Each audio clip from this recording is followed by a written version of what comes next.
I'm Derek Thompson, longtime writer with The Atlantic magazine on tech, culture, and politics.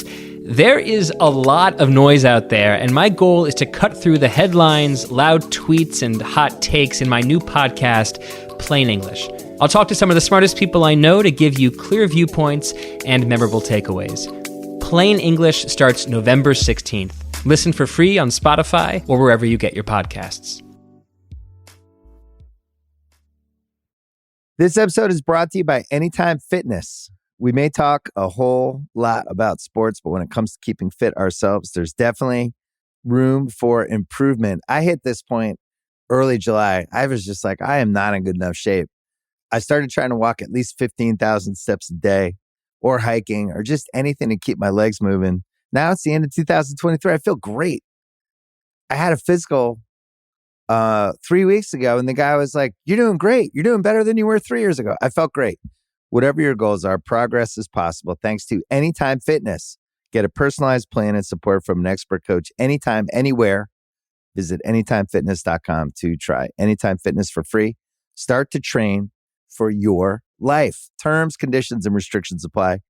See website for details. This episode is brought to you by Read, Write, Own, Building the Next Era of the Internet, a new book from entrepreneur and startup investor Chris Dixon. If you're listening to this podcast, you know what it's like to be part of a community of fans. You value the people who play, perform, and create for everyone. Well, what if there are more ways to support them, more ways to be a fan? And what if you had even more ways to connect with the teams, artists, and other creators that you love? Even though creators make the internet valuable, how much value do they get for their work? Well, that's mostly up to a few big tech companies. Shouldn't creators get more from the platforms they make successful? More value, but also more say, more control, more ownership? Read, Write, Own explores an alternative future for the internet, one that reclaims control for creators, fans, listeners, and gamers, the people who not only use the internet, but make it useful. Read, Write, Own imagines an internet built by us for us. So order your copy of the book today or learn more at readwriteown.com. I need support staff to clear the room.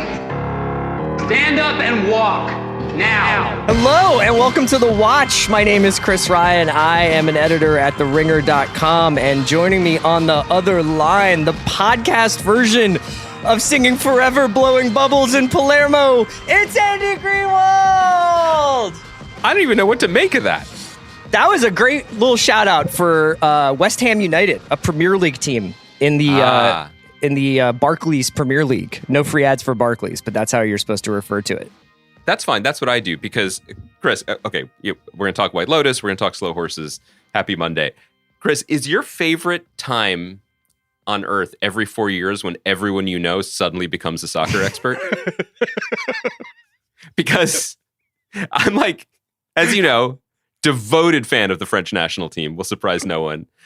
Definitely Googling, is Paul Pogba still playing soccer at 7:15 a.m. yesterday so I could text you something about the back line. You must get a lot of this. I get a fair amount, but it's all, it's like, I'm not a gatekeeper. It's like everybody's allowed to enjoy the beautiful game, Yoga Bonito and all that. Like, I'm happy to see people, Bill's tactical acumen comes out every 4 years. True. Prongs. Yeah, that's right. I always forget that you're like a big Les Bleus guy. And so then you're just like my dude, Marcus Thuram. And I'm just like, where the fuck have you been? Son of the legend, Lilian Thuram, who made me fall in love. That's kind of like how when you find out it's like the 20th anniversary of Wowie Zowie, when you're just like, man, I'm aging, is when you find out Marcus Thuram's, Lilian Thuram's son is on the French national team. Andy, it's great to see you. So let me tell you a little bit about myself today. I have three podcasts, including this one. And because I trust you as a scene partner, as a creative partner, and as a best friend, I just didn't prepare for this podcast. I know what we're going to talk about, but usually I have notes, I have numbers, I have stats, I have conversation starters. I'm just going to tell you a little anecdote. So you're going to be the, let's call it the Andy of this podcast. I'm going to tell you a story. Last night, lovely, lovely evening. Good. Made some tacos, got it, went to the living room, Christmas trees lit up. Wonderful. The nice lamp is on. You know, like we have the wall lights that are a little bit better at illuminating and helping one to read. And then there is I am in turn of the century England, like Victorian lamp that doesn't really do much in terms of illuminating things, but is gorgeous light, you know? Yeah. And so we're sitting there, my wife and I, we're having a lovely time. She's going through New Yorkers and being like, we got to get rid of these. And it's time for White Lotus. We fire up White Lotus. We have such a good time that an hour and 3-minute episode of White Lotus takes 2 hours because we keep hitting pause to chat about hotels and travel and love and everything in between. And then, you know, they had the ad for The Last of Us, which is coming on in the early next year. And then, you know, Succession's coming back in the spring. And I was just thinking, if Uncle Joe Biden was like, CR, you got to do your part. We're all belt tightening. And he was just like, you got to get rid of all other TV save one network. I think I'd have a pretty satisfying life if I was just watching HBO. And I don't mean that as Boys, SpawnCon. I'm not trying to cape up for Zaz. I'm just saying, if you were just going to be like, hey, on Sundays you get to watch your shows, you know, I would be pretty happy watching those, like what they have to offer. We had a lovely night. Here's the thing that Chris Ryan loves. Love. It's why you also liked Interstellar, by the way. I'm realizing it now. That's true. You know, like you are a softie at heart. And well, there's nothing soft about White Lotus. No, but I mean, it just sounds like it's just a beautiful tribute to domesticity and monogamy that you're pitching me right now. You know, big stack of old magazines, homemade tacos, buttery Barry Lyndon light. Yeah. And just the two of you. You've pledged your lives together. You've pledged your troth. And now you want to just expand the circle a little bit with your chosen television service. That's right. Which apparently, according to news reports, is just going to be rebranded as Max. And you know what? That's fine. Now, I don't like the fact that I'm not going to be able to say HBO anymore. And in fact, I think I will just say HBO. I will continue to say that. But apparently, when they launch this Discovery HBO joined app, it will just be called Max. It is amazing because when this is confirmed, we can talk more about it. But when has that ever stopped us? The continuing, like, outside consultant fueled decision making to be like, what's valuable about the name of our service? Yeah. The absolute gold standard. McKinsey. Yeah. It's McKinsey, the gold standard of television for the last almost half century. Or my roommate's name from college. Like, let's go with the latter because having the idea of Discovery in there along with your HBO is too valuable. Anyway, look, I think you're making a strong point, and I don't think it's that unnatural. I think in terms of there's no metric for this, unless maybe we start tracking it ourselves via a sort of modified Fitbit. But I look at multiple apps on my Apple TV. There are different shows that I watch in different services. We talk about them on the podcast. There's that one thing that you can't track, which is the enthusiasm with which you push the button. In terms of, I'm excited that there's something there. And not just that, I'm pressing this button in anticipation of the thing that I know has arrived there. I rarely open Netflix with that. I open Netflix to be like, I guess I'll look. You know what I mean? I rarely just... HBO Max is the one where I'm like, oh, it's Sunday.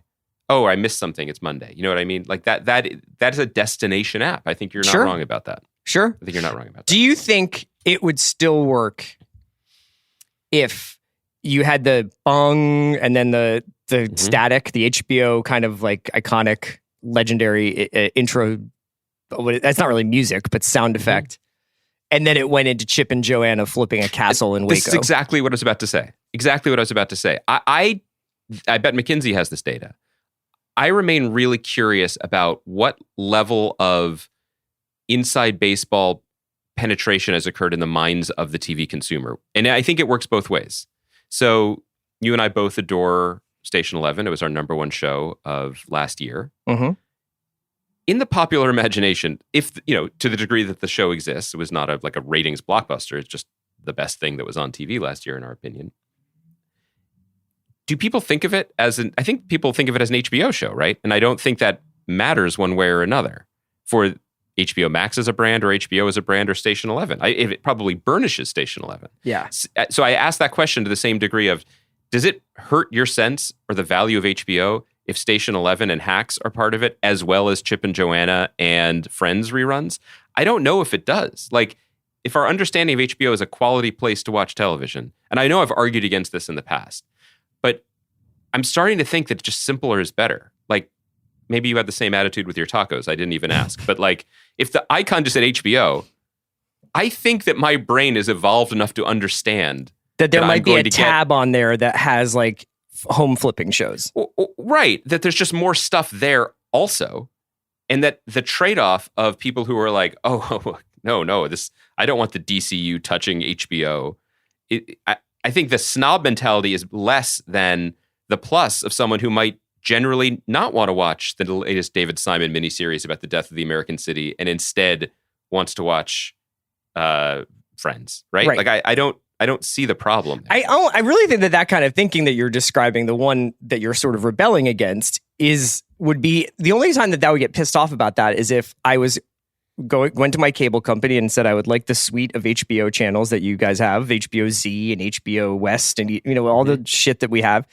And then when I was watching, what I wanted was the Batman to be playing on a Thursday afternoon before a basketball game, so I could watch that for 30 minutes. It was Discovery shows. Like I wouldn't want them to like exist on the same channel on my cable package. Yes, but I don't give a shit if they're all on the same streaming app. I would just prefer having one streaming app. Yeah, right. Guys, it's not working. I mean, I think everybody knows this, and I think a lot of people are getting rich and poor trying to figure this out. But this moment, hopefully, we'll look back on as like a weird inflection point where it's not working. It's not working, which is a bummer. Which is a bummer because the TV is good. TV is good. We're doing our year-end show on Thursday. My long list for TV shows of just shows that I kind of either deeply engaged with / liked / gave a lot of thought to. So just get them all down. 51 shows. Wow. 51 shows. That's crazy that is. And I'm not, and like, I would say, honestly, and we're talking about this on Thursday, I would say 10 through 20 have an argument to be 1 through 10. Do you know what I mean? Like there's definitely like a tier of like that's just completely separated. But I think that my 10 through 20 are pretty fucking good on any other year. Yeah, this is the year for sure, or this is a year where I'm not really having it. If people are like, oh, no love for blank. Right. I'm like, yeah, it's really good. It's really good. And it didn't make the top 10 because I like these other shows more, or I thought they were a little bit better. But it's really not, there were only 10 good things this year. There have been years where there have been, it's been more aggressive in the selection or also just easier.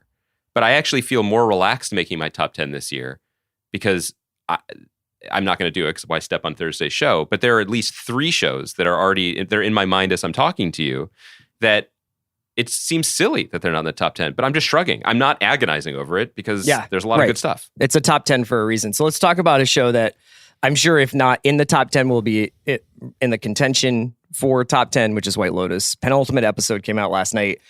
As I said, I'd savored every moment, every line, every line. Every note of Italo disco, every sun-dappled body. Mm-hmm. Just a really good episode of TV. And I think when we talk about White Lotus, I struggle a little bit about separating the soap opera from the obvious, deep, sort of near mythological underpinnings of the show. It's especially with the setting and the frequent references to ancient Roman and ancient Greek, whatever, art and mythology. Antiquities. And this idea that even what we consider to be classical drama is essentially like, you cheated on me, or you can't go home again, or you lied to me. And like how little has changed over the thousands of years that we've been telling each other stories, and especially telling each other stories in a theatrical way. What did you think of this episode? I'm glad you started with the idea of historical context and constantly repeating mistakes or the fallibility of humans across eras, if not across luxury properties. I think this was a fascinating episode, and I think the response to it, which I have not deeply dived into, I think is also interesting and telling about where we are as TV fans and consumers. This is the penultimate episode. Almost nothing about it felt penultimate-y. I don't feel like we're any closer to discovering the murder mystery, which I think is by design. And I continue to be fascinated by the way large swaths of the audience has been conditioned to watch prestige television shows, which is that there's an answer here, that there's a gotcha, that there's Reddits and theories and whatever. Now, are some of them the ones that have bubbled up even to, famous Luddite since last December me, is there validity to them? Like Cameron doesn't really have any money. Seems likely that the high-end gays are not particularly high-end and are scamming. I mean, that was almost confirmed. That was confirmed in this episode. They might be, what is it? Is it house rich when you have a house, but you have no money? Or is it house poor when you have a house, but you have no money? I think house poor would be you have a poor house, which is not related to Bleak House. My favorite late Dickens. So I wonder, I wouldn't be surprised if there's some, and I had two people text me this already being like, well, that was disappointing because answers weren't given. But that's just never been how I watch the show. I think the thing that I was really struck by, and I think might also lend it by this episode in particular, but also speaks to, I think, my affection for this season and also why this show is constantly impressing me and also flouting expectations, is that it is, unlike a lot of things, I think it is deeply, deeply a middle-aged person's show. Not to watch. What I mean is psychologically. All of the characters in play this season know their own shortcomings, maybe with the exception of Cameron and maybe Daphne, but I think the rest of them are aware enough in who they are in their lives that they are aware of their issues, and all of them are prisoner to them.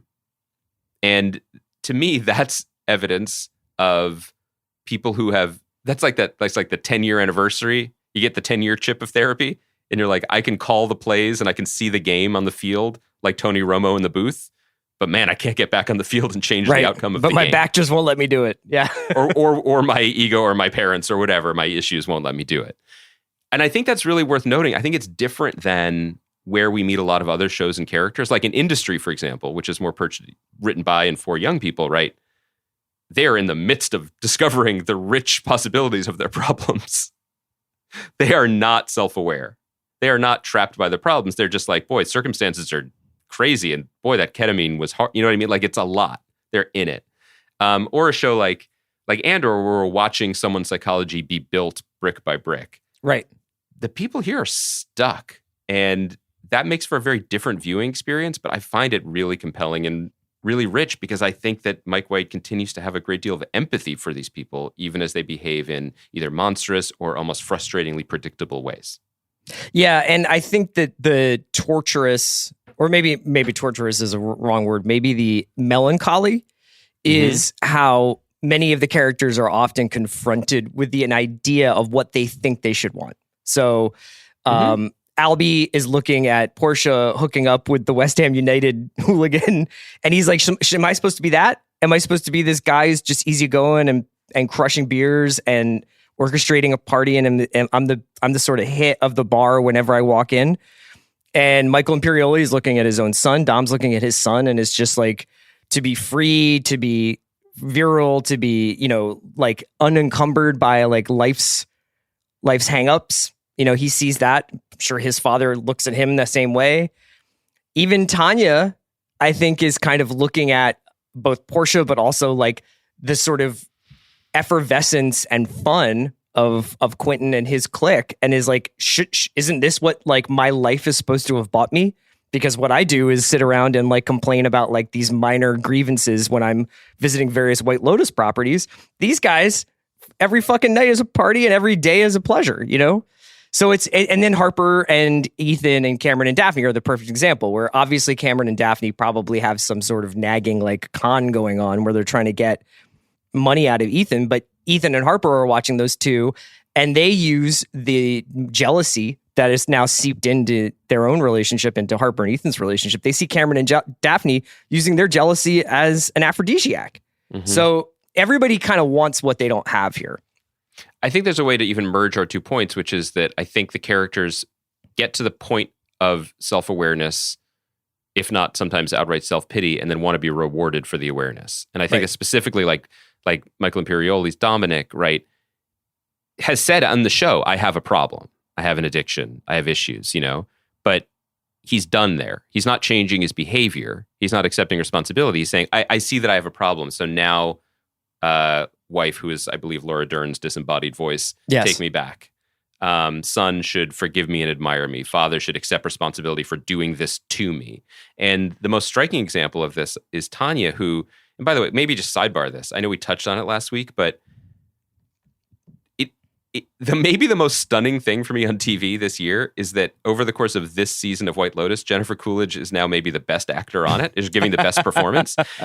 When she won the Emmy 2 months ago, we got on the mics of our podcast, and I was like, I salute her. I applaud her for the thing that she does being celebrated, for finding a creative collaborator and friend in Mike White who adores her and wants to bring her and the best of her to the screen.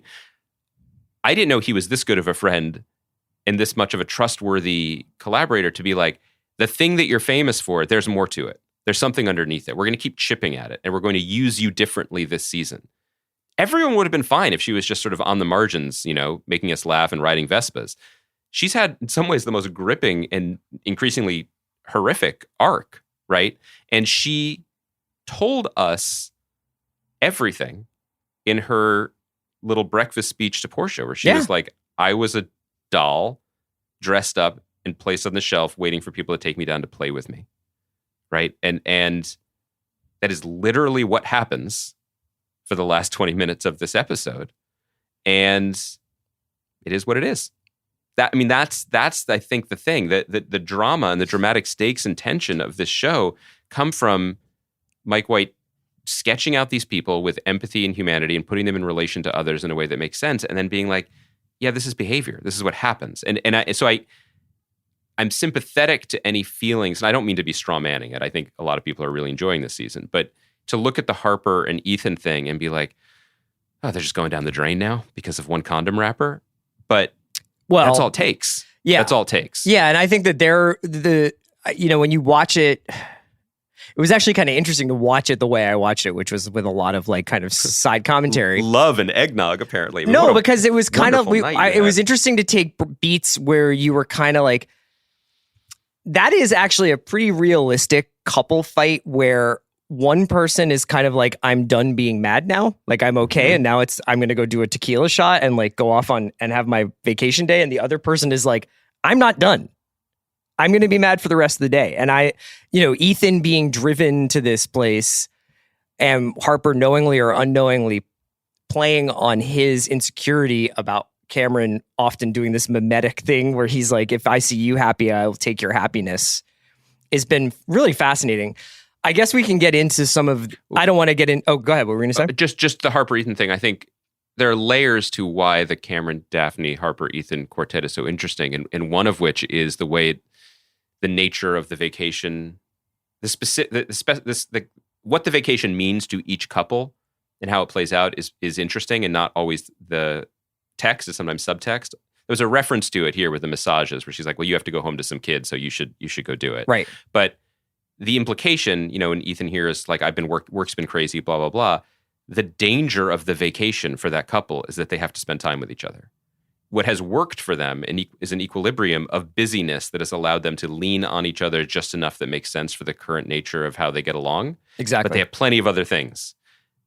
The Cameron and Daphne thing, and we'll see what's revealed if something is to be revealed, but they actually seem to be happy to have the chance to be together. They like their dynamic, or at least it's a well-worn or well-trod dynamic that works for them. It is a vacation for them with each other, and the revelation that Ethan and Harper might not want to spend more time with each other than they're able to normally is damning, and that's the backdrop to the conversation they have when she wakes up, and she's just like, it isn't about that. Right. It's about this, and right. He does not want to talk about this. So we currently have these, I believe it's 4 plots, with various levels of tension, if not speculation about whether or not a crime/con is being run on various characters. So let's kind of run through them a little bit here.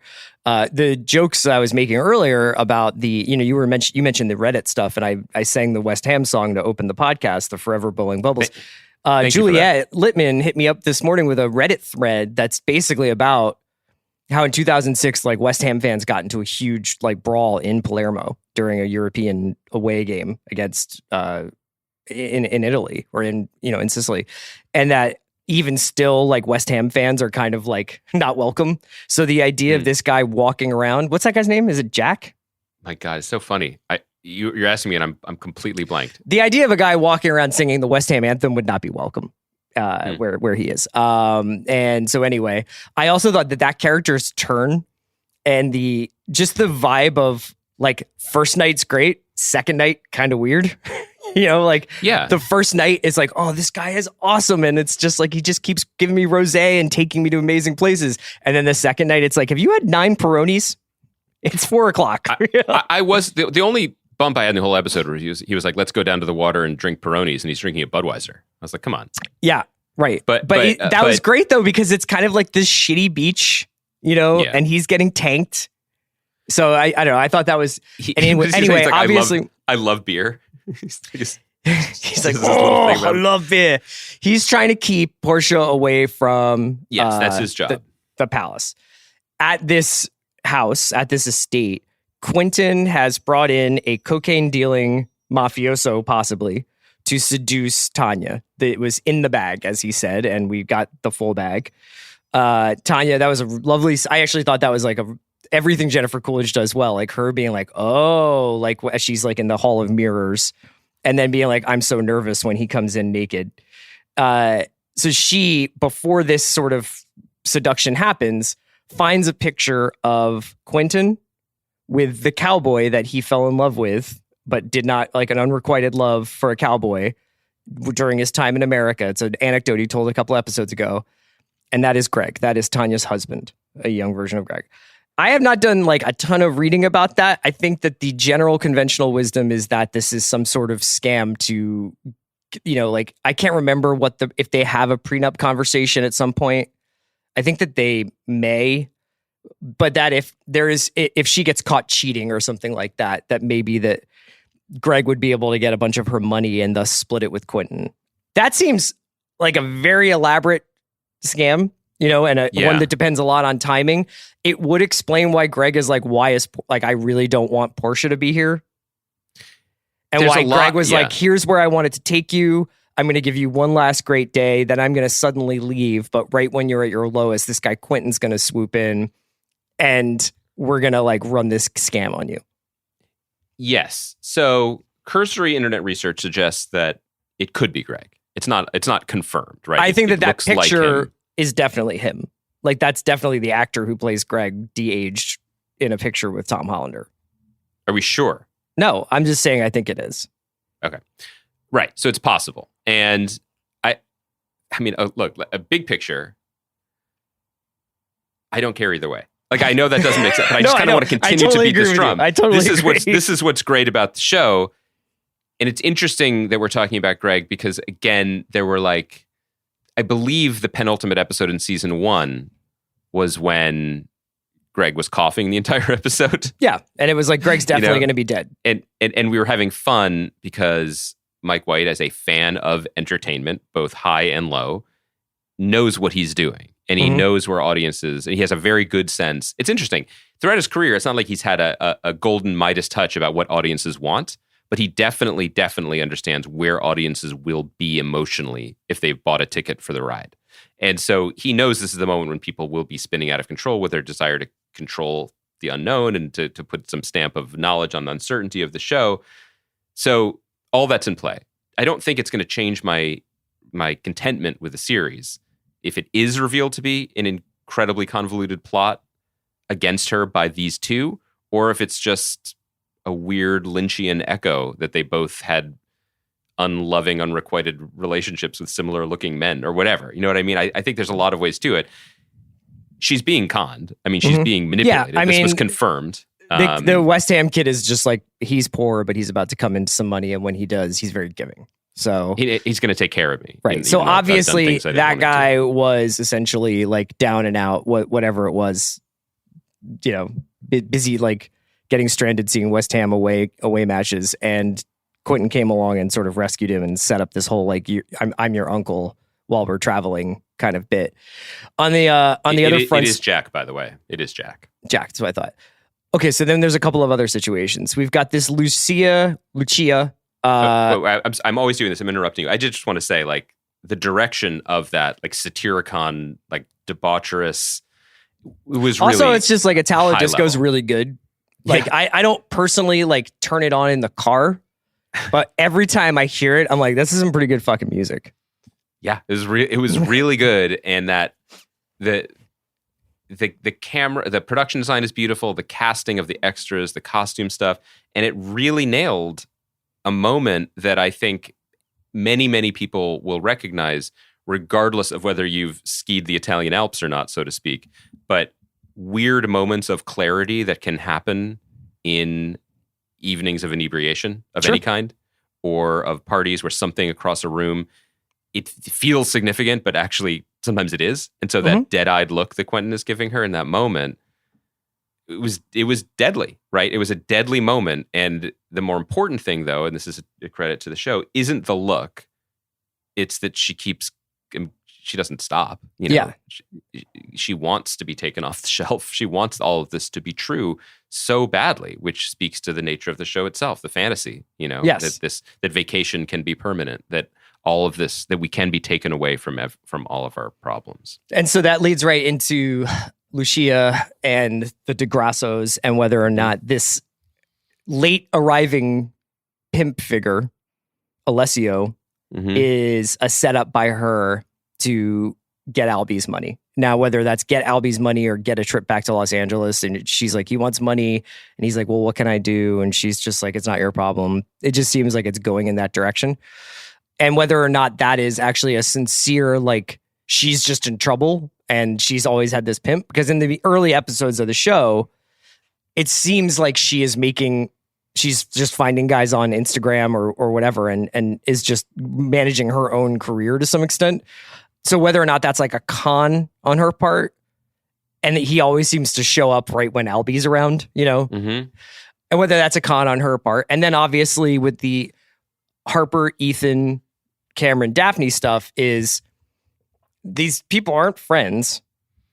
Cameron has made several mentions of wanting to manage Ethan's money. Ethan is becoming increasingly paranoid, but like, what's at stake there? I think possibly like, the dissolving of Ethan and Harper's marriage right in front of everybody's eyes is one thing, but whether or not there will be an ask or a seduction or whatever from the Cameron Daphne side to the Ethan Harper side. I want to come back to the DeGrasso part, just because I don't want to leave that unattended to, but I think in the Lucia part as well, Harper and Ethan, I think one thing that is worth referencing is, I'm not going to remember the names of the characters. Was it the Jake Lacey and Alexandra Daddario newlyweds? Yeah, in season 1.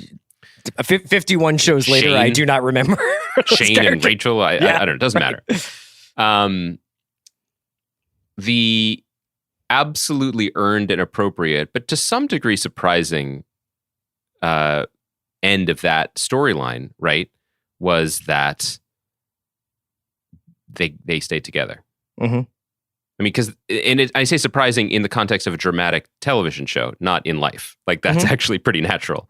And, the sort of hollow-eyed look that she had when that Alexandra Daddario's character, where she truly saw who he was and what she was aligned with, and then saw into herself and was like, but I like it like this. I can do this. It's worth it. I've made a calculation now.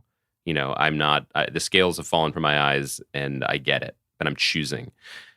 I could see a similar thing in the Harper-Ethan dynamic, assuming they both live through next week, right? Like, they know something, but neither strikes me as an individual who, from this experience, is like, I also know something about myself and my emotional bravery or my desire to escape the bounds of myself and my existence. You know what I mean? They've been shaken, which might actually bring them closer together. And I think that's an interesting thing to watch. If that emotional beat is recycled in some way for these characters, I think it would be earned and accurate. But I also wonder if, with his grand architecture design of this now as an ongoing, if he wants to ring that bell again, it might go in a different direction. Yeah, that's really interesting. Do you buy the idea that she is sort of that Lucia is trying to scam Albie because she's found finally a nicer person who will like buy into that? This conspiracy theory, Reddit theory, open question is the one that I'm most invested in. Yeah, there you go. I conspiracy Andy. But this is the one that like I really want to know.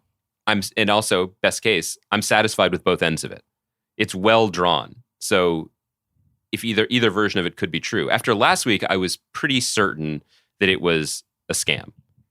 This week was shot intentionally in a different way. To be very romantic, yeah. Yes, and romantic and threatening. The car chase, such as it was, and the sort of the standoff on the highway in the same terrain where Michael was, in Godfather 2. I mean, this is never going to be Godfather 2, but this was shot with a feeling of real anxiety and peril. Mm-hmm. It wasn't, and so that made me wonder now, which I think was intentional, and I like either way. There was something that was kind of amazing about that whole sequence, the sort of the well-intentioned impotence of the three generations of the DeGrasso men in their Mercedes, saying, well, she shouldn't do this. You shouldn't do it. Right. And then being like, it's her choice. And then driving away. And then also just that, those three men wandering onto the terrain of the three women it's not heavy-handed if the hands fit together. It worked. Right. It was some nice symmetry. It was incredibly funny. It was vicious. It was a little sad. It was weird and surreal. It's one of my favorite sequences of the season so far. I don't have a ton to say about Valentina and her exploration of her sexuality. And I thought I might just use this as an opportunity to discuss whether or not the White Lotus is a good hotel. There's never a bad time.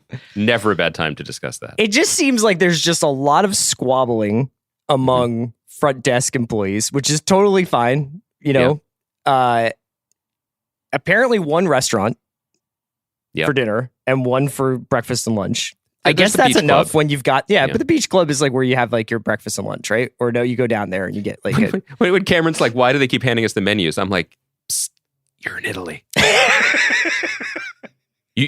You don't have to stay there. That also ties in with my favorite line reading of the entire episode and maybe even the series is when Jennifer Coolidge is like, arancini are $1. Yeah. Even she knows that. Yeah. She hasn't eaten at a non-White Lotus branded restaurant in 10 years. But like, it just seems like there's a lot of like nefarious activity happening at these hotels. And I guess maybe there's like an element of that at all hotels that I maybe am only certainly like in Vegas, you're aware of it. But are you aware of it when you're in like Hawaii or if you're in Italy or something like that? Here's my thing. I have given the show a lot of credit in season 2 for not being as clearly reactive to the newspapers as season 1. It's not as to like the one-to-one. To the timeline, really. Yeah. But also just like season 1 really felt like Mike White had been, like all of us, in quarantine and isolation, and the world was exploding to the degree that it was. And he was like, I'm going to make a show that is in response to what I've been seeing on Twitter in a lot of ways. And he made a great show. I'm not trying to belittle it. But each grouping on that first season really felt like a thread taken from a thread, if you will. That's well put. This season has not done that, which I think has been phenomenal. I think it's been richer and deeper and sadder and weirder, and it also, to me, suggests a much more vibrant health for a series going forward. That said, the primary way in which White Lotus season 2 is reflective of our times is I believe the hiring crunch. They're not sending their best and their brightest. Just trading Rocco back and forth from the beach club.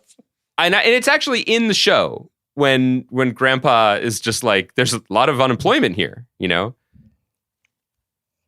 If there is a lot of unemployment in Sicily, I feel like White Lotus LLC could have a more robust like recruiting process. Yeah. I do think the job of manager of a high-end resort is inevitably fraught. And actually not even a high-end resort. Look, one of the best shows of all time, Fawlty Towers, the same thing. You know what I mean? The guy at the front desk who's also hammering the moose head onto the wall, that's not a metaphor. There's a lot on his plate. I get it. You gotta keep a lot of balls in the air, a lot of plates spinning. Newhart was a hotel, right? He seemed to have he was like more of like a Dusty Baker kind of like innkeeper, right? Just kind of let my guys make plays, right? This is the right analogy, actually, to go to the sports manager. Like, you can have a hot-headed type, you know, but they don't usually have a long shelf life. So I'm wondering if the profile of who you hire for these positions might need to be adjusted. Yeah, back at HQ. Valentine has got some late period Tony La Russa stuff happening. Wow. You mean in terms of like just in terms micromanagement of her bullpen? Just like a lot of like, I'm pulling this guy in, I'm pulling this guy out. Yeah. I thought you meant I got to sample the martinis at the bar kind of thing, but you mean it that all was across a sweet the board. scene. Yeah, I thought she did a good job of like that's like what it did feel like she has like 2 drinks a year kind of thing. Also, perfectly sized martini. I gotta say, I would drink a martini if it was served in that, like not in a novelty goblet. That's just the small. That's just a fan of the French national team talking. You know, just salt of the earth, middle America take. I would be curious if in future seasons what was Murray Bartlett's character's name? God, this is really hard. Stop Too many shows. Asking me these things. Okay. Yeah. What was Mayor of Easttown's husband's name? Marty Easttown. Is that right? Their last name was Easttown, right? She was mayor. Yeah. It was a great show. You know, Logan Succession, Kendall Succession. Life would be easier. Rob and John Thrones. I'm okay. You know, you joke, but this would actually be better. Yeah. I would love to see a manager character that maybe is pitched a little bit differently. Sure. You know, but that said, she's not on it is pitched differently. Her arc was not a bender, a sort of performative, drug-fueled, aggressive bender. She retreated inwards. And then, I don't know, maybe it's nice. Small note, by the way, on that, it's Isabella, right? Who's the person that she was crushing on, and then I for some reason thought it was Mia, but I guess Mia is the singer. Mia is Lucia. Oh, Isabella is the one who she was crushing on, who actually is at the front desk. But she's like, Rocco is my boyfriend. Yeah. And we're engaged. Low key, one of my favorite performances on the show. She just smiles so sweetly.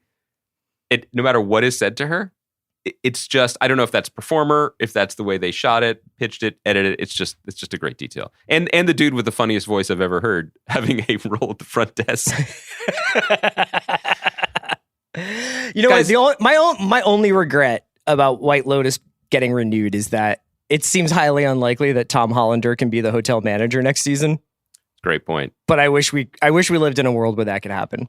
Yeah, but look at is Mike White? We're just doing a lot of sports analogies today, but is Mike White the Billy Bean of showrunners in that he's not looking at the same casting sheets as everyone else is looking at. No, you know. He's writing parts for people that he likes and that he sees something in, which to me is what you do when you're at that level. That is king shit. When you can be like, I know what's going to be best for my show, and you got to trust Aubrey me. Plaza. Yeah, right. It's not. I don't know. It would be great if this was true. So this is a poor analogy, but it's not Kate Winslet headlining season 3 of White Lotus. I would pay a lot of money for that. So please understand that. But it's really, hey, we're going back to the White Lotus. This is who we're bringing along, and you're going to watch it because it's the White Lotus. That is, to me, a recipe for a successful TV show. And just as a side note, we didn't have anything to say, particularly in no notes. I think we're like 30 minutes into talking about this one episode of TV. This is a sign of a really good show, that it offers pleasure in so many different directions, even if you didn't watch it under the guise of a Norman Rockwell painting, as you did. Yes. This episode is brought to you by Mint Mobile. New Year's resolutions are fun the first couple of weeks. Then you kind of maybe conveniently forget about them halfway through January. No shame. It happens to us all. But this year I have a foolproof plan, at least when it comes to saving money. Just switch to Mint Mobile and you're done. Goal accomplished, because for a limited time, their wireless plans are $15 a month when you buy a 3-month plan. The great thing about Mint Mobile is there's no jaw-dropping monthly bills or unexpected overages, and all plans come with unlimited talk and text. Get this new customer offer today at mintmobile.com/watch. Additional taxes, fees, and restrictions apply. See Mint Mobile for details. This episode is brought to you by State Farm. You might say all kinds of stuff when things go wrong, but these are the words you really need to remember. Like a good neighbor, State Farm is there. They've got options to fit your unique insurance needs, meaning you can talk to your agent to choose the coverage you need. Have coverage options to protect the things you value most. File a claim right on the State Farm mobile app and even reach a real person when you need to talk to someone. Like a good neighbor, State Farm is there. Have you ever spotted McDonald's hot, crispy fries right as they're being scooped into the carton? And time just stands still. Ba-da-ba-ba-ba. With Capella University's FlexPath format, you can set your own deadlines, learn at your pace, and access most coursework from anywhere at any time. Imagine your future differently at capella.edu. Well, I would love to spend as much time talking about Slow Horses. You know, we got the 2 episodes for season 2 of the second season of 2022. So wild.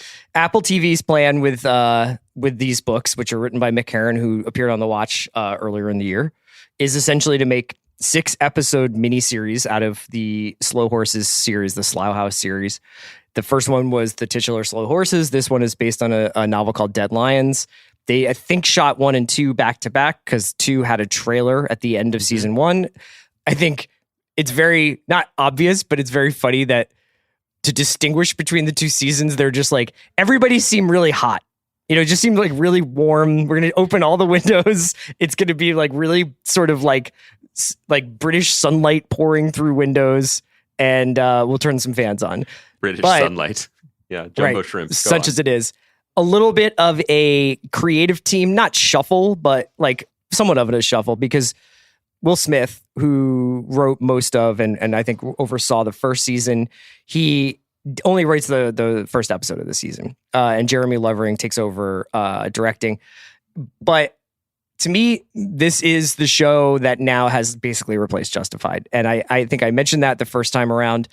Graham Yost's presence as an executive producer is more or less why I made that connection in the first place. But on the level of, this is pitched exactly at the humor to action, you know, and basically humor to drama scale that I like on a weekly show like this. And knowing that this is a 6-episode compact middleweight fighter of a show, and I mean that in the most complimentary way. And on top of that, now that it's the second season, now I read the book, so I don't really care, but now that it's the second season, there's not any of the getting to know you. Oh, that Jackson Lamb, he likes to come into the room and fart and then insult a bunch of people. Like, he can just get right into the action. Mm-hmm. I love this season so far. So I've seen the 2. Did you get a chance to watch both or just the first? I just watched the first. Okay. I don't think it affects our conversation. It does not, yeah. I agree with you. I think that it's important to actually lead the conversation with the show about how normal it is in terms of what, not just us, but I think about what a lot of people expect from TV. You know, it's has big stars, certainly very, very distinguished actors with high paychecks, and Gary Oldman and Kristen Scott Thomas at the top of the cast.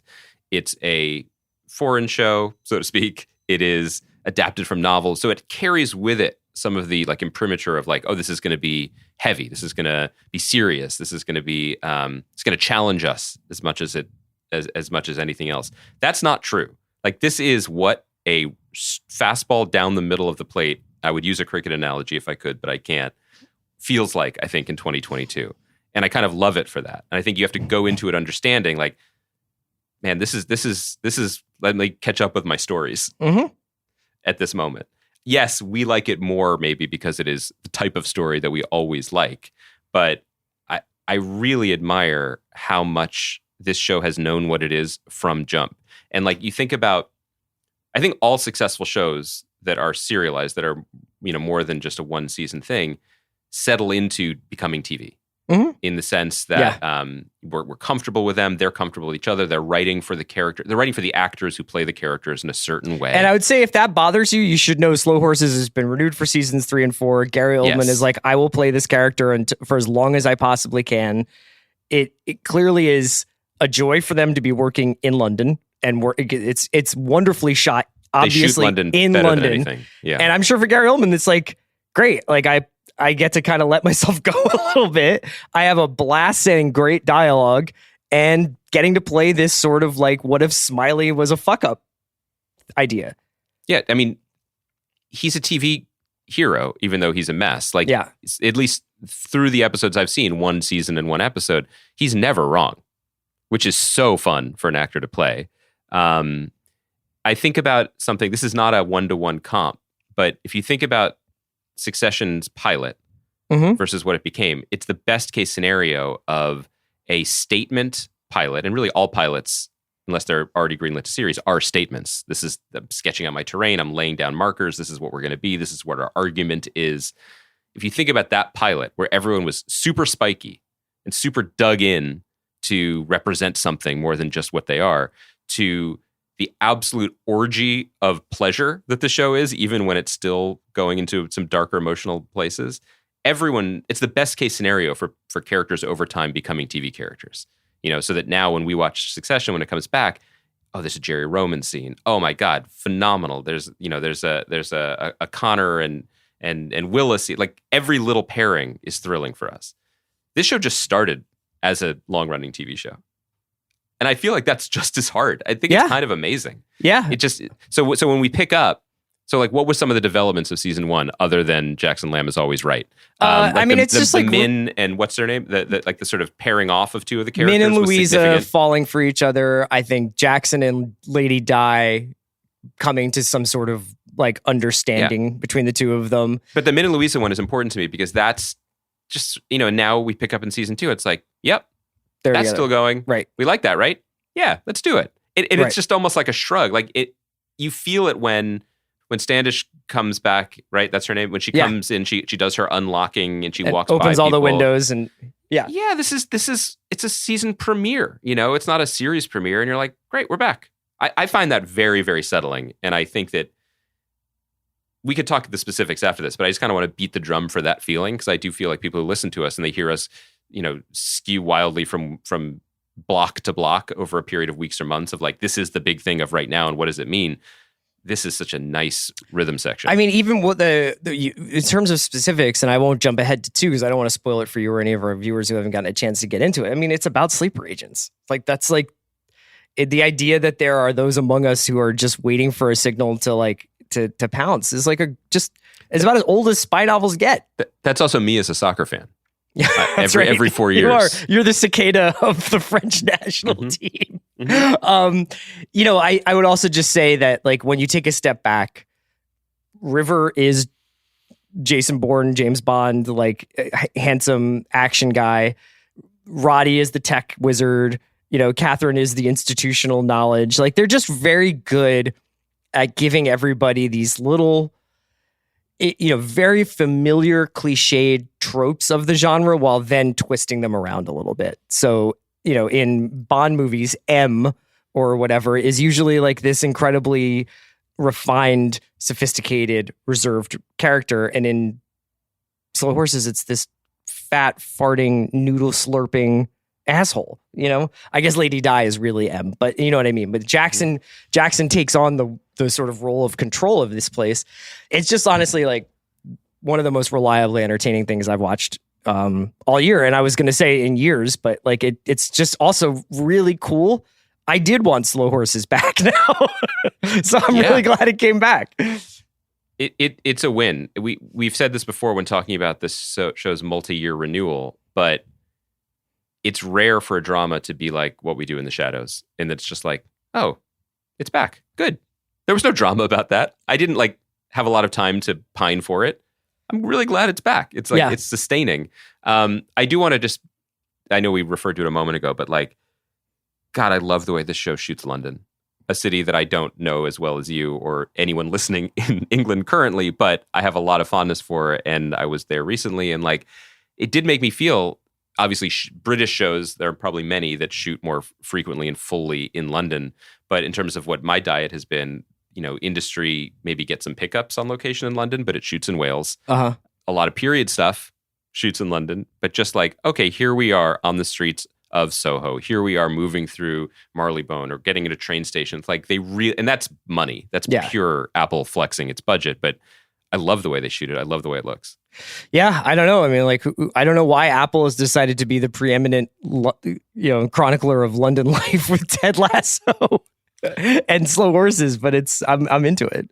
I mean, it is a benefit of being the richest company in the world. It has I guess there's that. Offices and outposts everywhere. They're like, sure, we can do that. Did you see the? I don't know if you skipped it or if this aired when you watched it, but when I fired up Slow Horses, not on a screener, it did start with something that really felt like Apple's attempt to do an HBO of like all the shows they have. Like yeah, I saw that.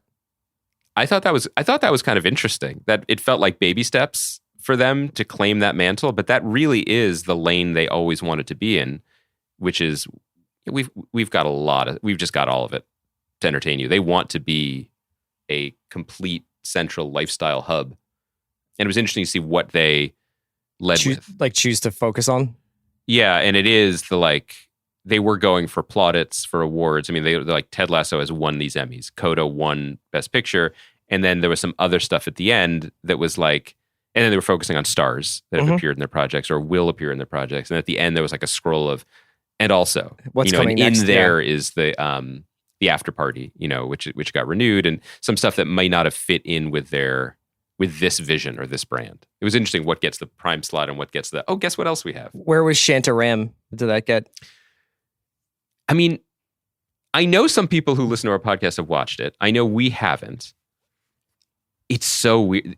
I almost want to talk about that as like a lacuna, just like an absence, but I don't really want to do that take because a lot of talented people worked really hard on making a massive miniseries based on This is the Charlie book. Hunnam show that Justin Kurzel made or was supposed to make. I don't know if he wound up doing all of it. And it was like it's basically been in the works for 4 years or something like that. Longer. Yeah. When I first, even longer, I don't mean to date it just by my own awareness of it, but I remember when I was first working with Sam 6 years ago at the Anonymous offices, Anonymous Content, the management company turned production company, Steve Golan, who's now the late founder of Anonymous, like this was a passion project. Like he had the rights to this book that he loved.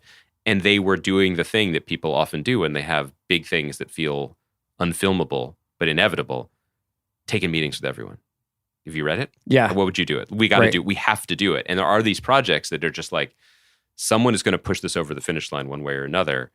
And it was born out of a completely different era of television, developed in a different era of television, and then finally arrived blinking into the light. And I believe nobody blinked back, Right. Well, who could say? I'm not saying it's good or bad. I do think that its cultural footprint is befuddling. Yes. In considering what the intentions were and the money spent on it. It's crazy that can happen. And it's also crazy that a company like Apple can just eat it, assuming that it didn't hit their metrics and numbers, of which we are completely ignorant. Right. Should we wrap up there? You want to talk soccer or should we wrap up there? We should wrap up there. You want to talk Fablemans? You want to talk phony Fablemania? Let me see it first. Okay. We should do some sort of like movie wrap up at the end of the year. Because I'm out here seeing movies. I can't believe it. And you always do this in December though, where you're like, you just jump all over the awards fair, Yeah. Well, you weren't with me in the summer watching Northman. That's all I got to say. That is true. I just think people know that if there's two things that I love and that I take seriously, it's cinema and preparing for podcasts. And here I am out in front on both. That's right. Isolated and alone. Nobody wants to talk to you about Interstellar. It's the great grievance of your life. I'm just in front of everyone like Kylian Mbappe, the star striker for my beloved Blues. We were produced by Kaya McMullen. We'll be back on Thursday with a very special episode. It's our year-end pod. I can't wait for you guys to hear it. Thank you to Kaya. Thank you to Andy. We'll talk to you soon.